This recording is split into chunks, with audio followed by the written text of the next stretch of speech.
Welcome to Breaking the Mold, a podcast from Action Funder. Here at Action Funder, we work with businesses and we work with non-profit leaders.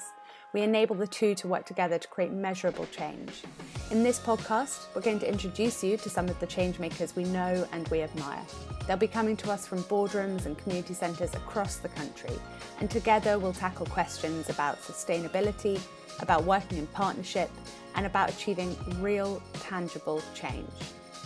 Get ready to hear about what challenges and drives the people dedicated to taking action on the issues that really, truly matter. I'm Lorna, and this month I'm talking with Emma Hibbert, Marketing Controller at Greene King, the company behind thousands of UK pubs and some of the nation's favourite beers. In 2021, Emma gave Action Funder a call and kick-started a major campaign that's seen Greene King donate over £500,000 and counting to grassroots sport across the UK. I talked with Emma about the nuts and bolts of running a purpose marketing campaign and the role of the pub in our communities. Let's get into it.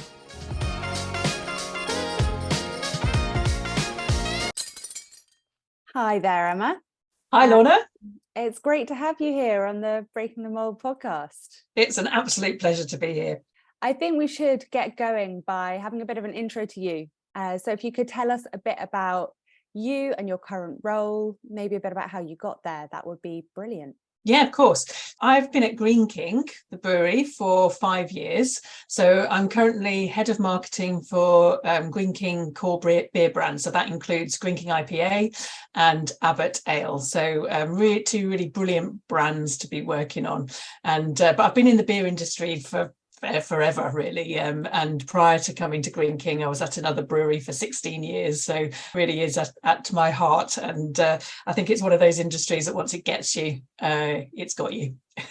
And so you've been in brewing, and have you also been in marketing for that full length of your career? Yeah, absolutely. I started more on the sort of communications PR side and then moved into more general marketing. So yes, I've always been part of what I've wanted to do. Okay, and are there any particular campaigns in the work that you've done that you can point to, or areas of work that you can point to and think, yeah, I'm really proud of having done that? Yeah, gosh, loads. I've worked on some really great stuff. I mean, we're going to be talking about Proud to Pitch In, and it's probably the thing that I have been most proud of in my fairly lengthy career. But yeah, lots of other work that I've done around reduced alcohol beers, carbon neutral beers, organising beach cleans, generating a 10k run, that kind of stuff, all really great stuff that I've been really proud to and have become sort of part and parcel of life as well. They've sort of been become sort of legacy campaigns as well that have continued, so really proud that they've made an impact. Okay, and really interesting to hear that all of those areas that you're really proud of particularly are purpose marketing pieces. They're positively impactful. What is it that drives the motivation to run campaigns like that, and what is it that makes them so particularly pride inducing? Well, I think if you can be really comfortable at work and, bring your own values to work, that's a real privilege to be able to do that. And so those kind of things are really very important to me personally. But I think that, there's so much evidence that purpose campaigns are good for brands and good for business. They're not just nice things to do. They aren't the cherry on the top of the cake. They're part of the cake. And I think that's a really important thing. So yes, I do bring my own personal beliefs into the workplace, but for real reason. There's a good business reason to do that. And what a joy that you can have that value set brought to the workplace, run campaigns aligned with it, and be able to go to the bottom lines as well and say, look, it has a positive impact here too. Absolutely. Yeah. Win-win-win in every direction. That's what we all want. Now, I'd love to just jump for a minute into Proud to Pitch In, which is a campaign that Greene King has been running. Greene King IPA in particular has been running with Action Funder since 2021. Yep. And raised over £500,000 so far. You're going to have to correct me where I go wrong here. And benefited, I think the number is 53,000 people so far with that money by sending it out into grassroots sports projects across the UK. So why did you kick that campaign off? So the campaign was Well, again, it comes back to this sort of purpose-related marketing that we, just saw loads and loads of evidence. There was lots of insight that were telling us that consumers were more likely to buy, if there were two sort of more or less equal products, then they were more likely to buy from the brand that was doing something good, giving something back. And so this sort of body of evidence was building. And we think, for our flagship brand, Greene King IPA, what could we do to make a difference? So we were already thinking along those lines, and then thinking that, where could we go with it? And sport has been a huge part of the brand's DNA for many years. So we were sort of looking around, could we give something back to sport? And then the pandemic hit. And if you remember, like, all sport stopped. And then gradually, elite sport came back. But at grassroots, it was just, it just didn't happen. So we thought, if we can help to get some of those clubs back up and running and keep running, so we enable people to do the things they love, then that's what we wanted to do. So we had a bit of an emergency phone call actually with Action Funder to say, how do we make this happen? And yes, the rest is history, but well, it's quite a long story actually, but we really did come together, and what we landed on was that we would give 10p from pints of Greene King IPA and 50p from packs of cans of IPA in supermarkets. And then we'd create this fund that clubs could apply for, and they could apply for up to £3,000. And we tried to make that application process as simple as possible, because we didn't want them to have to jump through loads of hoops. And then, as you say, we've just, in our latest panel, just ticked over that 500 million milestone. So, incredible really that we've supported so many communities and just, helped those grassroots sports keep running. And what has the impact been out in the community in those grassroots sports clubs? One of the things that we saw when we started to get applications through, a couple of things really. One is that the benefit of those clubs is so much wider than the people that just turn up and play week in, week out. The ripple effect in the communities is huge. And I think that's something we probably underestimated, really. You sort of think about the players on the pitch or, on the courts or wherever. So realising that impact was quite broad. And then the other thing, again, that we see in almost every application is that the benefit is not just about physical well-being. The mental well-being that these sports clubs give is just incredible. And again, when that was stopped during lockdowns, it was that was something that people really called out in the application, the importance of that it had on everyone's mental well-being. Do you see an incredible impact in the business as well as out in the communities? When we first started, what we had was lots of test and learn. There were lots of eyes on this, you imagine, from our finance department. So we wanted to make sure that we were having an impact.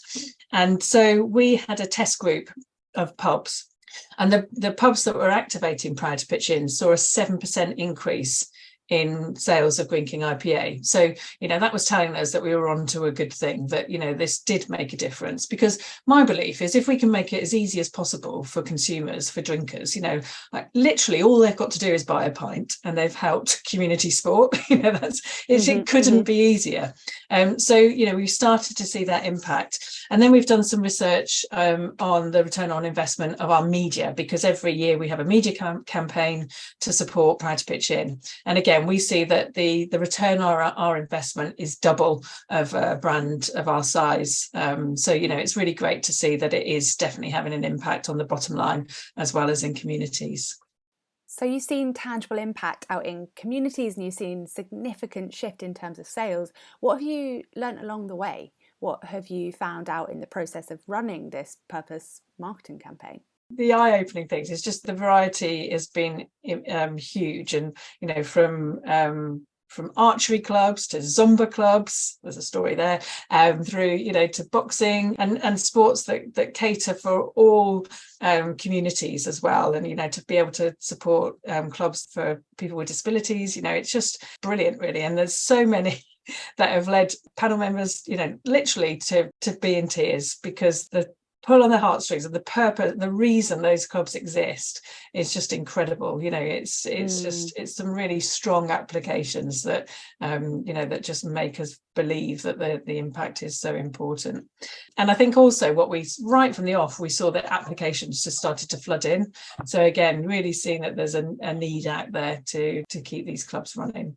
And also just see the types of things that their clubs are applying for are sometimes quite basic. They're just to enable these clubs to operate. And the ability to do that in the workplace, to go to work, make the difference, see the impact on the bottom line as well, have your colleagues in tears over the incredible impact that could be had, have that visibility of the challenges out in the community. All of those things are amazing to be able to get through your work. Yeah, it really is. And I think pubs are part of their communities, aren't they? And our beer is sold in pubs. And so communities have always been the reason almost we exist. And and I think like sport does in so many ways, the pub is sort of a place where you can leave everything behind, all those differences that we might have, and it becomes a real sort of equal place. And I think sport has the ability to do that. So the connections between, the role that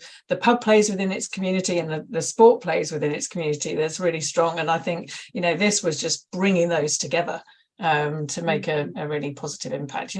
Our purpose in Greene King is to pour happiness into lives, and I think that's something that we're really, really proud to be able to do, and to be part of that. Yeah, it's fun.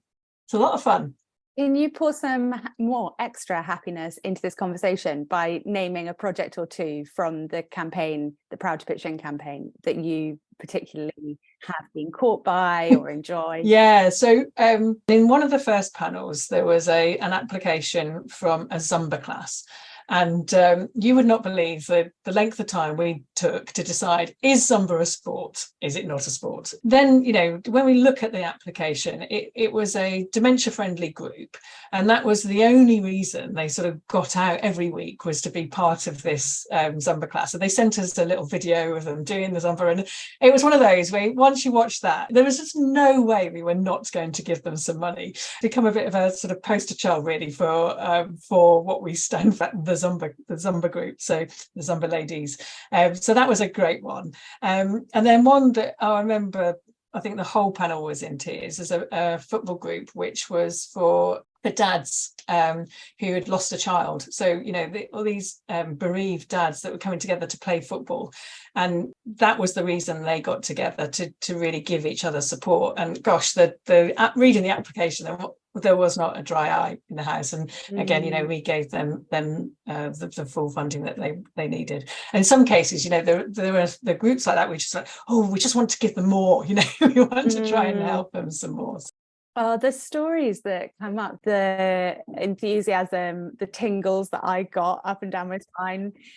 It's so impactful, so powerful. How do you share those stories in marketing? How do you get those stories out there? Are you getting those stories out there?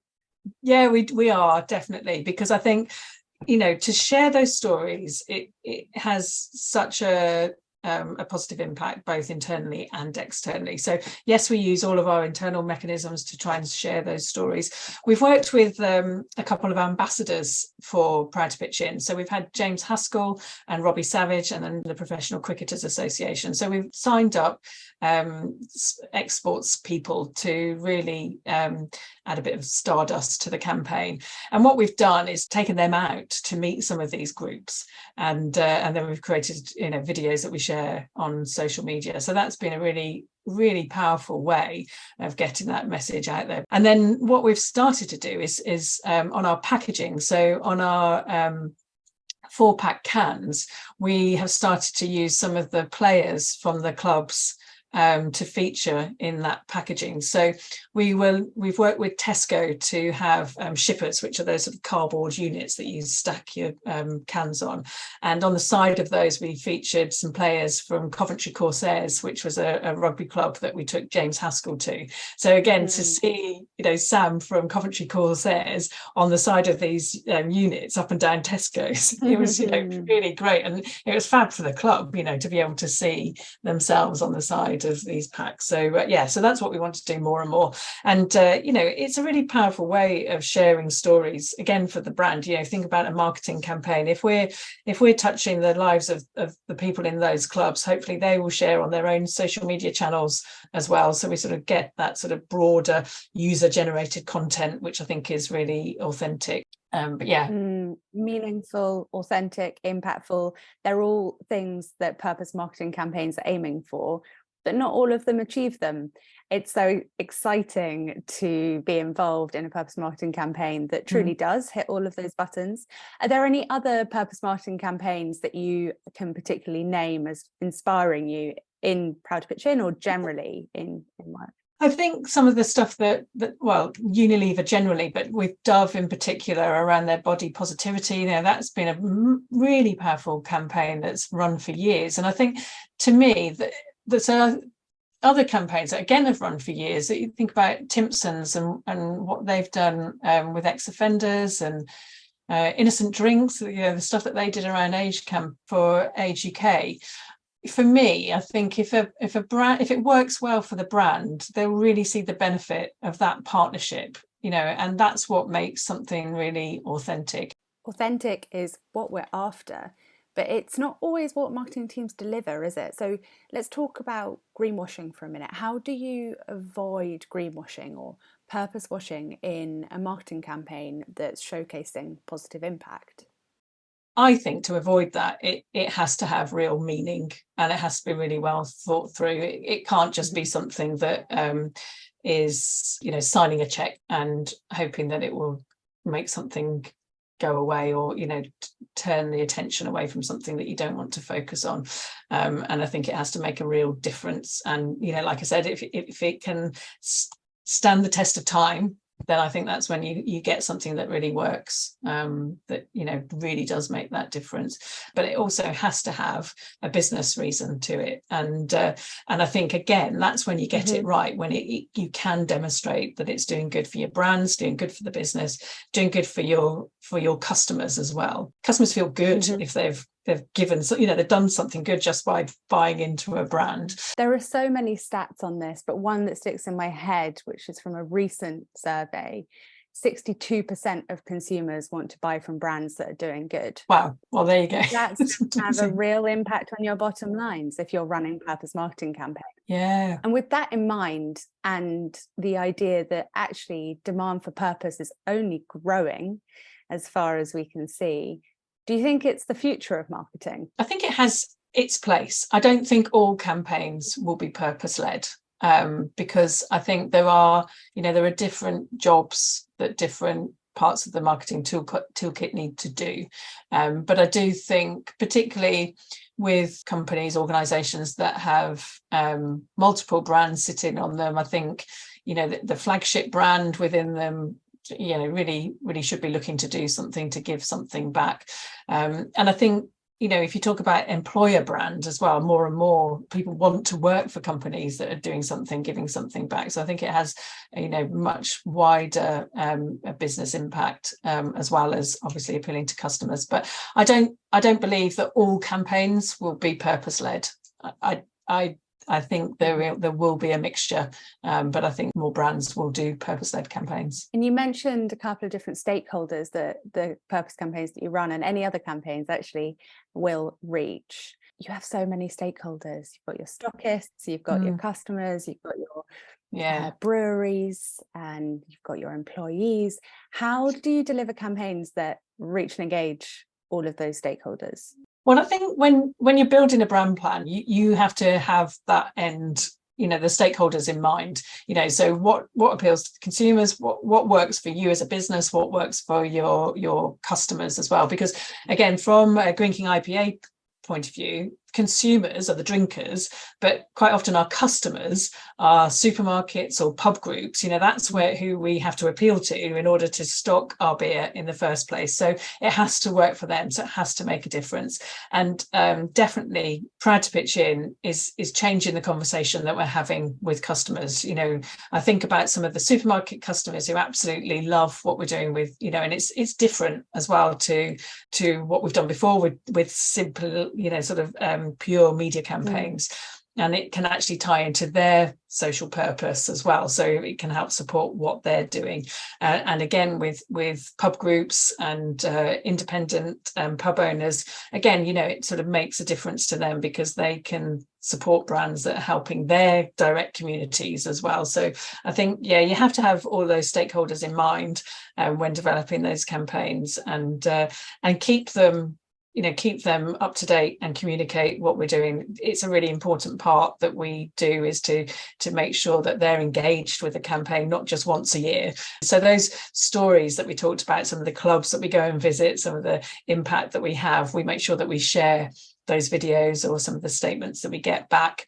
And definitely now that we've reached the £500,000 point in giving, that's a story that we'll certainly take out to internally to our own employees, but also to customers as well as the end drinker. It's so interesting to delve into Proud to Pitch In particular, because it is such a perfect example of an impactful purpose campaign. But I'd love to also know about some of the other purpose campaigns or sustainability programs at Greene King. So there's quite a list, actually. So I think it's under the umbrella of Greene King for Good. So Greene King has worked with Macmillan for I think over 10 years and has given over £10 million. It's a really big part of what we do at Greene King, particularly for the pubs. So all of our pubs, they hold their own fundraising events and really get involved as teams of employees, but also engage their customers as well. So Macmillan has been massive for us, but also we've been doing a lot of work around reducing our carbon footprint and reducing our waste. And Greene King has worked with apprentices for years. It's really important to get apprentices working into Greene King pubs.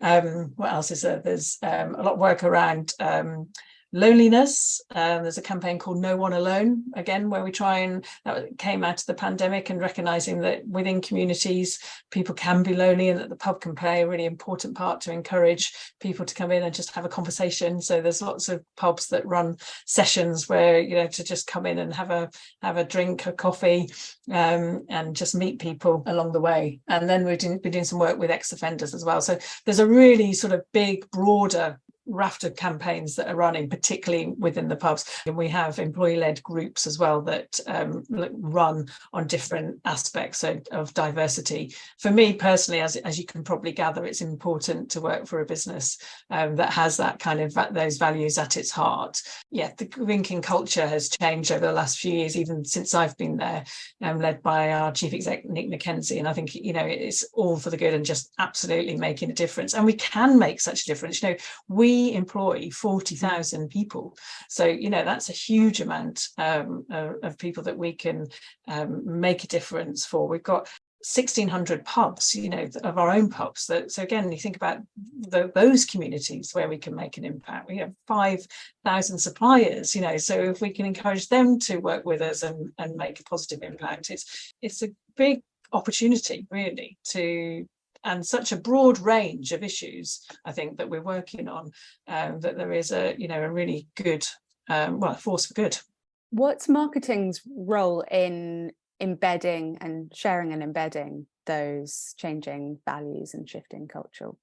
Oh, huge. So marketing across the business is very much leading that conversation and around cultural change. It's our job, really, isn't it, to communicate those changes and really lead by example. That if we can run campaigns both internally and externally to consumers, I think that's what we have to do, is stand up and be counted. I have a strange question that's just popped up, which isn't about the influence of the CEO or the board or employees or customers pushing for shifts and changes, but the influence of the non-profits that you might be partnering with, whether that's a Zumba grassroots club or a major charity like Macmillan. Do you find that there is influence that really hits the organization, the business, and things begin to shift at Greene King? One of the things that I certainly find working at Action Funder and being exposed to grassroots groups constantly is that I'm inspired by resilience and also agility and the idea of how much can actually be done. Yeah. The impact of their work is huge, and I know that my work is changed by it. Yeah, absolutely. You're so right. That resilience to get things done, however they need to. I mean, so many of these groups, you think, why do they just not exist anyway? Why do they have to keep scrabbling around for funds? But they do. They have to look for funding constantly to be able to just keep doing the things they love doing. They love doing and are so important to the fabric of our communities. So Greene King is an alcohol brand.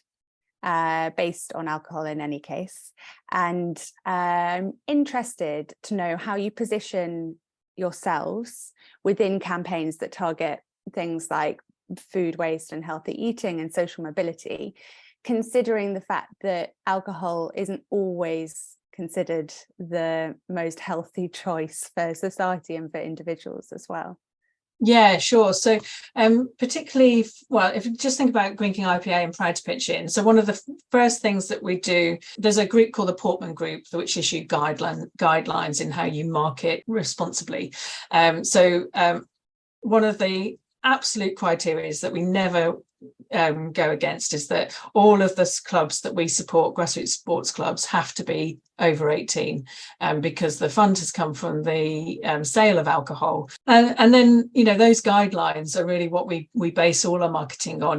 We are very conscious that alcohol should be drunk in moderation, and we will never run campaigns that would suggest excessive drinking or that would promote irresponsible drinking. So it's always at the sort of heart of what we are doing as marketeers when we run campaigns, that we promote responsible drinking, because in moderation it has a positive benefit, or can have a positive benefit to people's lives, but very aware that when that is not drunk in moderation, then things can go wrong.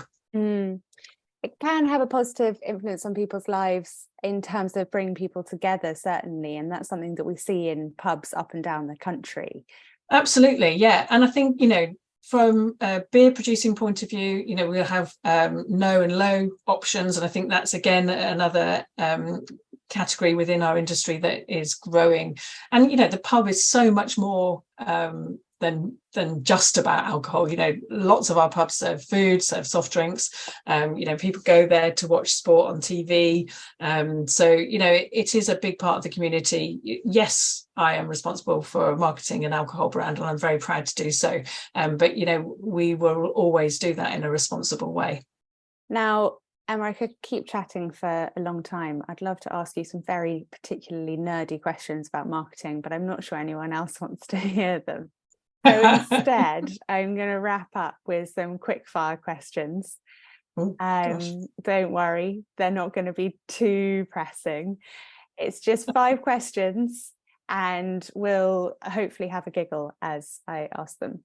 So, number 1, what is your favourite pub? Oh, you can't ask me that. That's terrible. You can't ask me that. Oh, there's so many different pubs. Oh no, honestly, people get asked this. It's like picking a favourite child. You can't do it. Is that a pass? I think that might be a pass. Okay, number 2, what's the funnest thing about your job? The funnest thing about my job, it's all fun. I mean, nobody works in the beer industry not wanting to have fun. And I love it. Proud to Pitch In is huge. And the fun bit is working with so many people across the business and externally, and working with Action Funder, loads of it, loads of fun. Not to say that it is all plain sailing, but Proud to Pitch In is a huge, I've had so much fun with that, and particularly the panels, although sometimes they can literally bring us to tears. We also have a lot of giggles along the way. Name one sustainability icon that you admire. Oh gosh, well, from David Attenborough, so is that too general? No, that's absolutely Greta? fine. I mean, we can talk about Greta and David. Fourth question, IPA or lager? Oh, IPA every time. I can easily answer that one. And final question, what's one sustainability hack for either the home or the office that we could all do today? Well, really easy one. Water conservation, not leaving the lights on, just really easy things that I think that we forget. Not trying to use a reusable cup as often as we can. Just try and do those simple things that actually all add up to make a really big difference. Brilliant. I will take that away and start acting on it. What's yours, Lorna? Come on, throwing back to you. What's your sustainability hack? I think getting out of your car and using car shares if you have to, or public transport, or cycling if possible, where you can't afford to or don't have space in your life for an electric vehicle. Thanks for asking. I enjoy that. Back at you. A return question. Thank you so much for chatting. It's been really brilliant. I've really enjoyed it.